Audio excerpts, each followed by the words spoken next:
देखो, मुझे तो लग रहा है कि इस बार इंपॉर्टेंट है क्यूआरएमपी। बाकी ठीक है, सिलेबस का पार्ट मान के ही पढ़ो, लेकिन मुझे लग रहा है कि शायद आ जाए। तो इसे जरा ध्यान से, ज्यादा समय नहीं है, आप 5 मिनट में मैक्सिमम इसका रिवीजन कर लोगे, 15 मिनट मैक्सिमम हार्डली इसको समझाने में लगेगा। इसमें हम सारी चीजें समझेंगे, सेक्शन, रूल, नोटिफिकेशन किसके लिए अप्लीकेबल है, कब तक अप्लीकेबल है, इसे ऑप्शनल है ये, तो हम इसे क्वार्टर वाइज ऑप्शन ले सकते हैं कि नहीं, एक से ज्यादा ब्रांच है उस केस में क्या होगा। और सबसे इंपॉर्टेंट इसमें दो चीजें हैं, एक आईएफएफ इनवॉइस फर्निशिंग फैसिलिटी, और दूसरा इंपॉर्टेंट है payment of tax estimation basis पे। तो ये सारी चीजें कवर करेंगे, ठीक है। सेक्शन 39, जैसा कि आप जानते हैं 39 में ही बताया गया था कि आप अगर स्मॉल टैक्स पेयर हैं तो क्वार्टरली रिटर्न का ऑप्शन ले सकते हैं, यानी जीएसटीआर 1 और 3B आप क्वार्टरली फाइल कर सकते हो। रूल 61A बनाया गया है इसके लिए, और दो नोटिफिकेशन इससे रिलेटेड रेलिवेंट है, 84-85 2020 का। नहीं याद रहे कोई बात नहीं, रूल अगर याद रह गया और उसको आपने रेफर कर दिया तो मजा आ जाएगा। तो सबसे ज्यादा जरूरी है अगर आप रूल याद कर सको। रूल नंबर यहां की बात कर रहा हूं। सबसे पहली चीज क्या हो गई थी कि ये हमारे लिए ऑप्शनल रिटर्न स्कीम है, आप चाहें तो ले चाहें तो नहीं ले। Small tax payer pan India level पे हम टर्नओवर चेक करते हैं। अगर मेरे पास मान लीजिए पूरे इंडिया में 5 अलग अलग राज्यों में बिजनेस है, पैन एक है, जीएसटीआईएन अलग अलग है, तो मुझे टर्नओवर जो देखना पड़ेगा इस स्कीम के लिए वो अग्रीगेट टर्नओवर देखना पड़ेगा पूरे इंडिया का, लास्ट प्रीसीडिंग फाइनेंशियल ईयर में देखना पड़ेगा। यानी अगर मैं एग्जाम्पल के तौर पर अगर मैं लेकर चलूं कि मुझे 2023-24 में क्यूआरएमपी स्कीम लेना है, ठीक है, कोई भी एग्जाम्पल ले लो, 24-25 ले लो, रेलिवेंट जो हमारा करंट है 24-25 ले लो, किसी भी ईयर के लिए अगर मुझे क्यूआरएमपी चाहिए, उस ईयर के लिए ओवरऑल की बात नहीं कर रहा, अगर मुझे 23-24 में मैं डिस्कस करना चाहता हूं तो मुझे 22-23 के टर्नओवर देखने पड़ेंगे, 5 करोड़ से ज्यादा नहीं होना चाहिए। सेकंड शर्त यह है कि मैं 3B वाला व्यक्ति हूं। आप जानते हैं कुछ व्यक्तियों के लिए 3B रिक्वायर्ड नहीं है, ओआईडीआर के लिए, एनआरटीपी के लिए। जिसके लिए 3B की रिक्वायरमेंट नहीं है वो क्यूआरएमपी ऑप्ट नहीं कर सकता, क्यूआरएमपी 3B को रिप्लेस कर रहा है। तो 3B रिटर्न जिस जिसके लिए रिक्वायर्ड है वही क्यूआरएमपी ले सकता है। क्यूआरएमपी में हम आपको कहते हैं कि 1 और 3B ये दोनों आप क्वार्टरली भरेंगे। क्वार्टरली 1 का जो टाइम लिमिट है 11 तारीख, वो बन जाएगा 13 तारीख। 11 क्या बन जाएगा, 13 तारीख। और जो 3B का टाइम है 20 तारीख, वो बन जाएगा 22 तारीख या 24 तारीख, डिपेंडिंग अपॉन योर स्टेट। मतलब एक बारी पहले उसे हम उसी एरिया को कवर कर लें। देखिए, अगर आप इन राज्यों में हैं तो 22 ड्यू डेट होगा, और नीचे जो राज्य लिखे हुए हैं वहां के लिए 24 तारीख ड्यू डेट होगा। हम ये बात कर रहे हैं क्वार्टरली, मतलब अगर मैं किसी एक पर्टिकुलर क्वार्टर की बात करूं, जैसे मैं बात करता हूं अक्टूबर, नवंबर, दिसंबर, मैं इस क्वार्टर की बात कर रहा हूं, तो इन तीनों महीनों का जो सेल है वो मुझे रिपोर्ट करना पड़ेगा 13 जनवरी तक। यानी 1 जनवरी से 13 जनवरी तक पोर्टल हमारे पास अवेलेबल होगा। मैं इन तीनों महीने की सेल रिपोर्ट करूंगा जीएसटीआर 1 में, और जीएसटीआर 3B में मैं इसका जो टैक्स जमा कराऊंगा फाइल एंड रिटर्न फाइल करके, वो या तो मैं 22 तारीख को कराऊंगा, 22 जनवरी को, या 24 जनवरी को, निर्भर करेगा कि मेरा राज्य कौन सा है। तो क्या सर इसे 22-24 को एग्जाम के लिए याद कर ले? ना ना ना ना, बिल्कुल नहीं, ये राज्य याद करने की जरूरत नहीं है। 22 और 24 आपको नॉलेज होनी चाहिए। ओके सर, 25 तारीख भी हमने सुना हुआ है, आएंगे उस पर, लेकिन वो अलग चीज है। 25 तारीख जो है वो पेमेंट की ड्यू डेट है, क्योंकि क्यूआरएमपी है, मंथली पेमेंट। मंथली पेमेंट की जो बात करेंगे वहां पर हम ड्यू डेट लेते हैं 25 तारीख, और वो भी कौन से महीने? सिर्फ क्वार्टर के पहले 2 महीने। क्वार्टर के पहले 2 महीने आपको एस्टिमेशन के बेसिस पर अपना टैक्स जमा कराना है। आते हैं उस मैटर पे धीरे धीरे एक एक करके, सब एक साथ में। ओके, तो सबसे पहले हमने क्या डिसाइड किया कि किस पर एप्लीकेबल होगा, वो हमने तय कर लिया किस पर एप्लीकेबल होगा। 1 और 3 भी दोनों ही क्वार्टरली आपको फाइल करना पड़ेगा, ठीक है, लेकिन जो टैक्स देना पड़ेगा वो मंथली देना पड़ेगा। सिंपल चालान, चालान नंबर 06, सिंपल चालान कहने का मतलब है प्रीफिल्ड चालान होता है जो कि मंथली आपको पे करना पड़ेगा। आइए, इंपॉर्टेंट हिस्सा क्या है, आप क्वार्टर वाइज इसे ले सकते हैं। यानी 23-24 के वर्ष में पहला क्वार्टर आया अप्रैल मई जून, मुझे नहीं लेना क्यूआरएमपी, कोई बात नहीं। जुलाई अगस्त सितंबर में लेना चाहता हूं, ले लीजिए। अक्टूबर नवंबर दिसंबर में मैं नहीं लेना चाहता, मैं वापस भी जा सकता हूं, मैं नहीं भी ले सकता हूं। लेकिन अगर आपने ले लिया तो आने वाले क्वार्टर में आपको इन्फॉर्म करने की जरूरत नहीं है कि मैंने ले लिया। मतलब अगर आपने नहीं लिया तो ठीक है, अगर आपने ले लिया तो अगले क्वार्टर के लिए बाय डिफॉल्ट आप क्यूआरएमपी में हो। अगर आपको ऑप्ट आउट करना है तो आप करो, अदरवाइज बाय डिफॉल्ट क्यूआरएमपी में आप हो। यहां जरूरी एग्जाम में पूछा जा सकता है कि अगर कोई क्यूआरएमपी लेना चाहता है अक्टूबर नवंबर दिसंबर के लिए, अभी जो हमने डिस्कस किया कि मैं, ये हमारा 2023-24 है, ये हमारा क्वार्टर आ गया,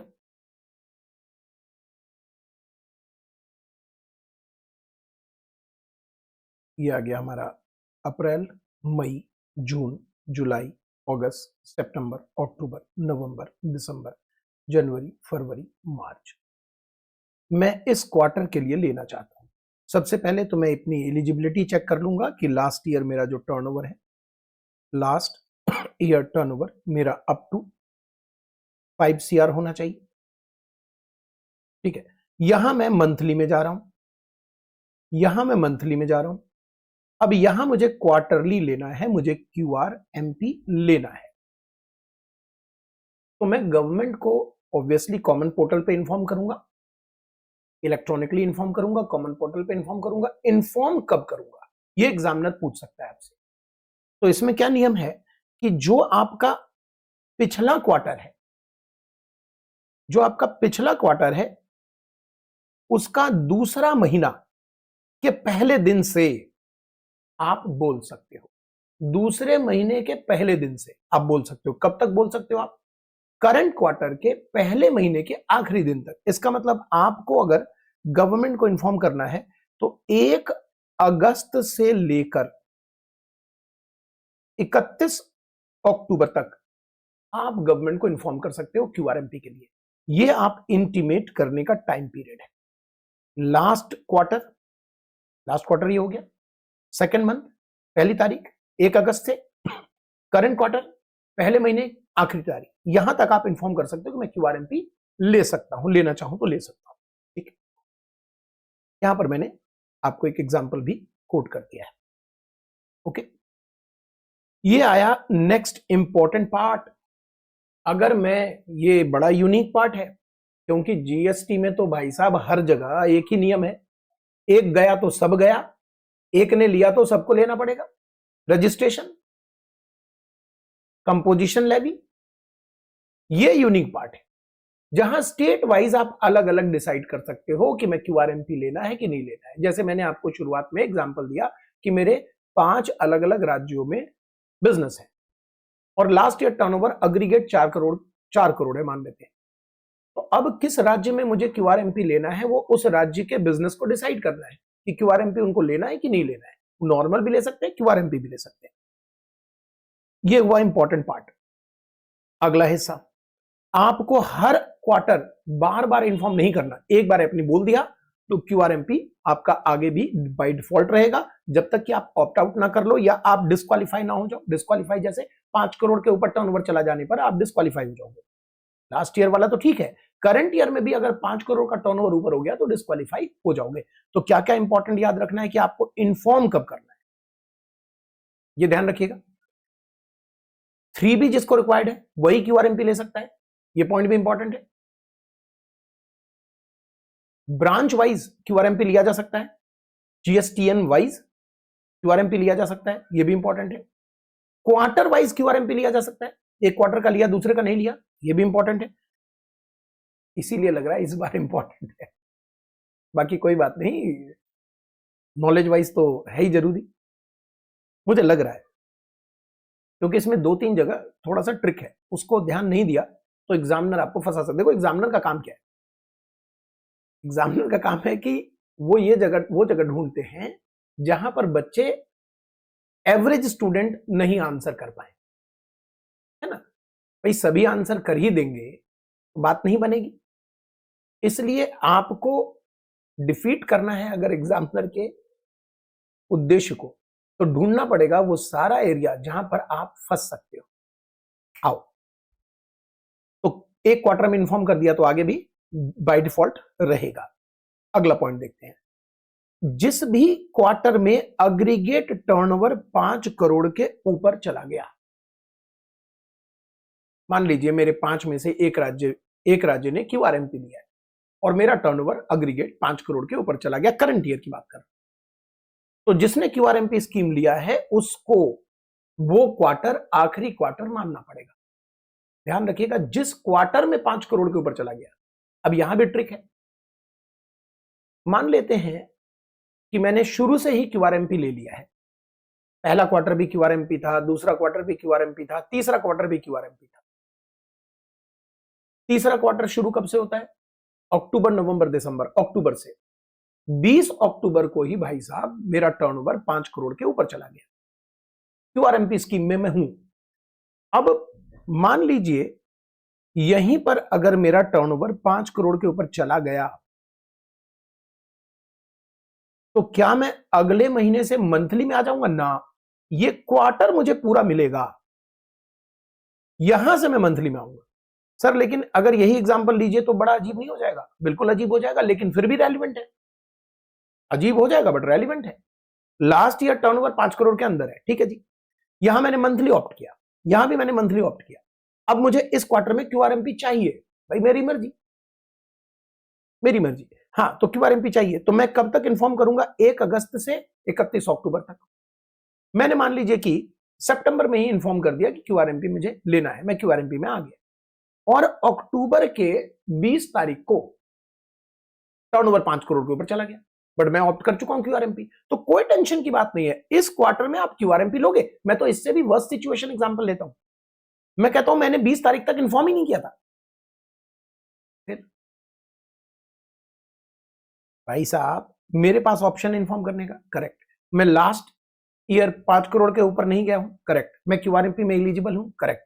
अब 5 करोड़ जिस क्वार्टर को क्रॉस करेगा वो क्वार्टर आखिरी तो आप मुझे दोगे, क्यूआरएमपी ले सकता हूं ना? हाँ, जनवरी से मंथली में चला जाऊंगा, ठीक है, ओके। ये भी हो गया हमारा, ये हिस्सा भी हमारे लिए जरूरी था, ये वाला पॉइंट, ठीक। अब आते हैं आईएफएफ फैसिलिटी। इसका लॉजिक तो आपको मैंने कई बार दिया भी है, रिटर्न के साथ भी लॉजिक दिया है, दोबारा लॉजिक समझ लीजिए।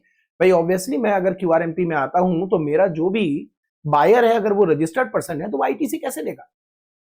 अगर वो मंथली स्कीम में आ रहा है, मैं क्वार्टरली में आ रहा हूं, मैं उनको सेल कर रहा हूं, मैं अगर सेल की रिपोर्टिंग नहीं करूंगा तो जीएसटी या 2B में रिफ्लेक्ट नहीं होगा। और रिपोर्टिंग में क्वार्टरली कर रहा हूं, मंथली तो रिपोर्टिंग कर नहीं रहा हूं, तो उनके 2B में तो रिफ्लेक्ट होगा नहीं, वो कैसे आईटीसी लेंगे? वो तो मेरे ग्राहक भाग जाएंगे। तो गवर्नमेंट ने मुझे आईएफएफ फैसिलिटी दी है हर क्वार्टर के पहले 2 महीने के लिए। गौर कीजिएगा, हर क्वार्टर के पहले 2 महीने के लिए। अगर मैं क्वार्टर ले रहा हूं एग्जांपल में अप्रैल, मई, जून, ये क्वार्टर ले रहा हूं, तो अप्रैल और मई के लिए मुझे आईएफएफ फैसिलिटी मिल रही है, वो भी सिर्फ B2B के लिए, क्योंकि लॉजिक साफ है। लॉजिक साफ है, मुझे आईटीसी को ही तो बचाना है, आईटीसी ही तो दिलवाना है उनको, तो B2B के लिए आईटीसी है, B2C के लिए तो है ही नहीं। तो सिर्फ B2B की रिपोर्टिंग आईएफएफ में होगी, ये बात ध्यान रखिएगा। दूसरी बात, आईएफएफ में जितना आप अपलोड करोगे, जितना इनवॉइस अपलोड करोगे, उसकी वैल्यू 50 लाख के ऊपर नहीं होना चाहिए, उसकी वैल्यू 50 लाख के ऊपर मंथ वाइज ऊपर नहीं होना चाहिए। यानी अप्रैल में 50 लाख के ऊपर नहीं होना चाहिए जितना आप अपलोड करोगे, मई में भी 50 लाख के ऊपर नहीं होना चाहिए जितना आप अपलोड करोगे, ठीक है। यहीं पर एक और बात समझा देता हूं, पहले दो क्वार्टर आईएफएफ है, यानी अप्रैल का आईएफएफ कब होगा?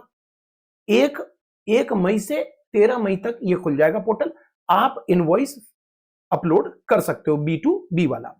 मई वाला 1 जून से 13 जून तक आप अपलोड कर सकते हो। अब जून खत्म हो गया, अब क्या करेंगे?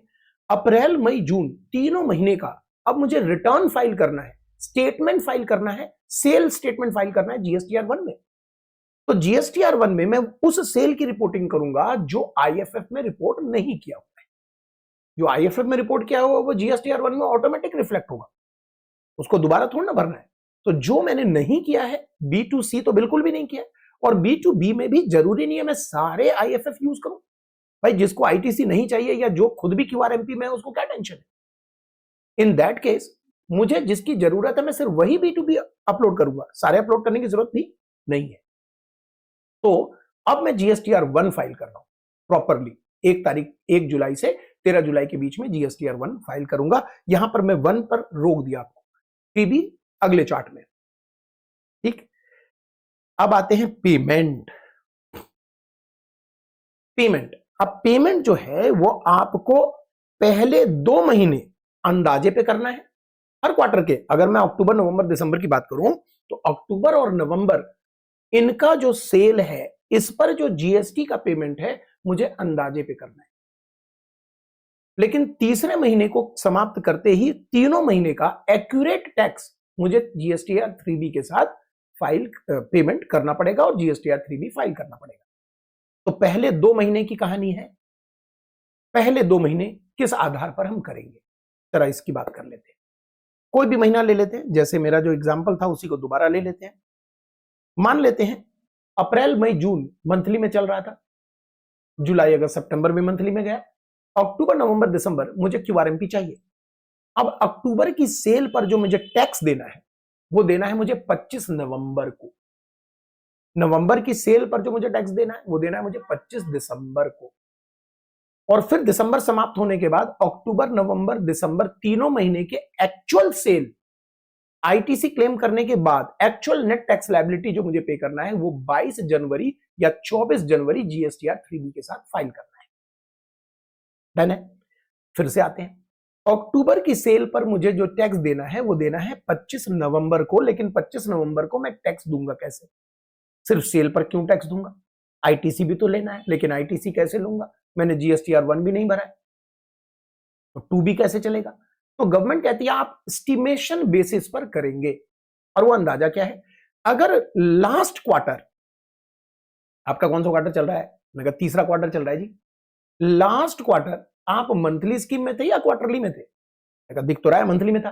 तो सितंबर में जो आपका नेट टैक्स लायबिलिटी, गौर कीजिएगा यहां गलती हो सकती है आपसे, सितंबर में जो आपका नेट टैक्स लायबिलिटी है, नेट टैक्स लायबिलिटी, समझ ही गए होंगे आप, जिसका भुगतान आपने कैश लेजर से किया है वो कितना है? सितंबर के महीने की सेल आपने 11 अक्टूबर को दिखाई होगी। अरे मंथली में हो तो 11 को ही दिखाओगे ना। फिर 20 तारीख को आपने टैक्स भी जमा करा होगा। 20 तारीख को कितना टैक्स जमा किया है कैश से? कैश से 90,000 आउटपुट टैक्स था, 1 लाख का आईटीसी था, टैक्स से तो जमा ही नहीं करा। ओह, यानी नेट टैक्स लायबिलिटी आपकी 0 है। अच्छा, तो 0 ही आपको पे करना है अक्टूबर के लिए, मतलब समझ ही गए, और नवंबर के लिए भी मतलब समझ ही गए। लेकिन अगर मान लीजिए कहते हैं नहीं सर ऐसा नहीं है, मजाक कर रहे थे, सितंबर में बनता है हमारा, सितंबर में हमारा ग्रॉस लायबिलिटी बनता था 90,000, आईटीसी 40,000 क्लेम किया, 50,000 रुपए मेरा टैक्स बनता था, कैश लेजर से पे किया है मैंने अक्टूबर 20 को, क्योंकि मंथली में था तो अक्टूबर 20 को किया। अच्छा, तो यही वो 50,000 आपको अक्टूबर वाला भी अंदाजे पर 25 नवंबर को, नवंबर वाला भी अंदाजे पर सेम अमाउंट जो अक्टूबर वाला अमाउंट था 25 दिसंबर को जमा कराना पड़ेगा। और अगर सर हम क्वार्टरली में थे, तो मान लीजिए हम जुलाई अगस्त सितंबर में क्वार्टरली में थे, मंथली वाले में नहीं थे, तो फिर तीनों महीने का वही नेट टैक्स लायबिलिटी देखना पड़ेगा। अगर वो फिर 0 है तो मौज लीजिए, और अगर 0 नहीं है, मान लीजिए कि 1 लाख है, मान लीजिए कि तीनों महीने का नेट टैक्स लायबिलिटी मतलब जो कैश से पे किया, कब पे किया होगा? अरे 22 या 24 अक्टूबर को पे किया होगा। कंफ्यूज हो रहे हो ना? क्यूआरएमपी में थे भाई, तो 22 या 24 को ही पे करोगे ना, 22 अक्टूबर 24 अक्टूबर। तो 22 या 24 को जो पे किया होगा वो 1 लाख है कैश लेजर से। 1 लाख का 35% कितना हुआ जी? 35,000। 35,000 आपको अक्टूबर का 25 नवंबर को, नवंबर का 25 दिसंबर को पे करना है। 2 ही महीने की तो बात है, ठीक। इसमें भी सरकार ने छूट दे रखी है। 35%, 100% की जो बात अभी सिखाई, उसमें भी छूट है। सरकार कहती है मान लीजिए, छोड़िए इन बातों को, जो अभी एग्जाम्पल दिया था उसको दोबारा लेते हैं। अभी एग्जाम्पल दिया था कि जिस सितंबर में मेरा ग्रॉस मंथली था, जुलाई अगस्त सितंबर में मंथली था, तो सितंबर में मेरा ग्रॉस लायबिलिटी जो है वो 90,000 है। आईटीसी मैंने क्लेम किया था 40,000, 50,000 मुझे कैश लेजर से पे करना था, ई कैश लेजर मैंने पे किया। तो अभी कानून क्या कहता है कि अक्टूबर का जो अंदाजा है 25 नवंबर को जो पे करोगे वो 50,000 पे करोगे। यही बात हुई थी। सरकार कहती है रुको, अगर अक्टूबर की सेल 0 है, ये तो मालूम है ना, अगर 0 है, हाँ 0 मालूम है, तो फिर क्यों पे कर रहे हो, मत करो पे। और मान लो अक्टूबर की जो ग्रॉस लायबिलिटी है, ये तो 0 एक केस हुआ, मान लो अक्टूबर की सेल की जो ग्रॉस लायबिलिटी है वो है 60,000, और तुम्हारे पास ई क्रेडिट लेजर और ई कैश लेजर, वैसे तो कैश लेजर में कोई रखते नहीं पैसे, फिर भी क्वेश्चन लॉ में लिख दिया है, E cash ledger, E credit ledger में तुम्हारे पास मिलाकर 70,000 का बैलेंस है, sufficient to recover the gross tax liability for the month of October. तो आपको ये 35%, 100% जो हमने बोला है ना अंदाजे पर पे करना, कोई जरूरत नहीं है, मौज लो, पे करने की जरूरत नहीं है। नवंबर में कैसे चेक करेंगे सर? नवंबर में हम क्या करेंगे कि नवंबर अक्टूबर दोनों महीने का जो ग्रॉस टैक्स लायबिलिटी है, अगर उसको पूरा करने के लिए मेरे पास सफिशिएंट ई cash ledger, E credit ledger में बैलेंस है, तो मुझे फिर 35 और 100% वगैरह चेक करने की जरूरत नहीं है। या फिर वही बात, नवंबर में भी 0 सेल है तो भी मुझे एस्टिमेशन पर एडवांस में टैक्स देने की जरूरत नहीं। ये बातें लिखी हुई रहे तो ही याद रहेगी ऑब्वियसली, तो यहां पर मैंने ये बातें यहां मेंशन कर दी है। ये भी बता दिया है कि इसका क्या मतलब है, और ये भी बता दिया है कि पे करने की जरूरत, ठीक है जी। तो उम्मीद करता हूं कि आपको ये क्यूआरएमपी स्कीम पसंद आई होगी, मन को भाया होगा। करके जाइएगा। मुझे न जाने क्यों इंपॉर्टेंट लग रहा है